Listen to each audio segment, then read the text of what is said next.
Yeah, so job boards do work, okay, but it's, you always have to deal with the facts and not the emotions, okay? So the facts are, and in this jobs market, essentially, there has been roughly 35% to 40% less jobs being posted on all job boards. We measure it. So we measure the marketing sector, and we have software to tell us that that's a fact. Then you have, last year was a very headhunted market. So every brief we got, over 90% of the placements were people, my team and I have reached out to passive candidates and put a job in front of them. Fast forward to today, where unfortunately there's a lot of people made redundant. There's at least double the amount of candidates going for the roles.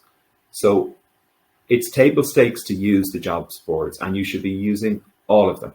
Okay, and you should be registering your CV on all of them, because a lot of us have licenses that can get your CV through there as well. You've got to put yourself out there. But what my point has always been is, that's what the herd are doing. So do you want to be the purple cow over here that's doing something differently, which is defining what success looks like, building an action plan of where that might be and who that might be with. And then, yes, this third step, Marie, is where I see people fall down. And it's where you either need an accountability partner, or if you can afford it, a coach, but you need someone in your life that's holding you accountable on almost, if not a daily, a weekly basis, on how are you strategically going after these people. And if we're talking to predominantly an audience of marketeers here today, you know how to build, you should know or work with Marie here on building a content plan. And what is that like for you? So that's just starting out LinkedIn, finding the person, linking in with them. 9 times out of 10, people will friend you back.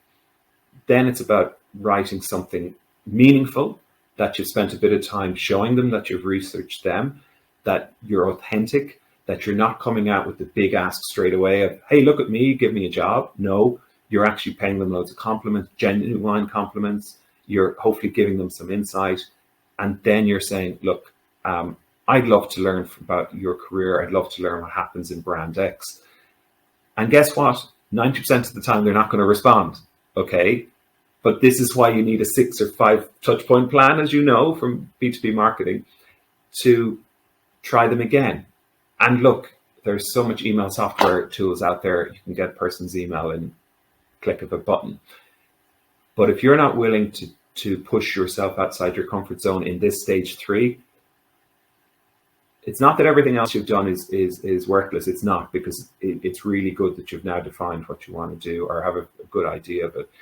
But if you don't act on it and realize that you are going to get rejection, you are going to get like a 1 in 10 chance of getting people coming back to you.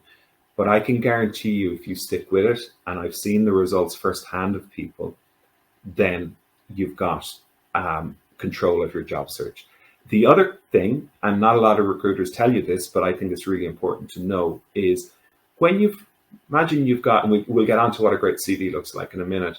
When you've got a really good CV, you've identified what you want, where you want it, and maybe even some of the people. I get so many unsolicited emails, and that's the name of the game. That's, of course, it's brilliant. But they're lazy. They're like, here's my CV. Again, if 95% of the mails I get are like that, and I get 5 that are, hi Morgan, I really respect your time. I love your content on LinkedIn. Compliment. Oh, I like this person. Sorry, but compliments work. Here's exactly what I'd love to be doing next. Here's some companies I'd love to do it in.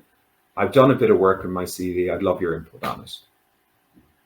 A recruiter is far more likely to get back because you've respected them. You look a lot different.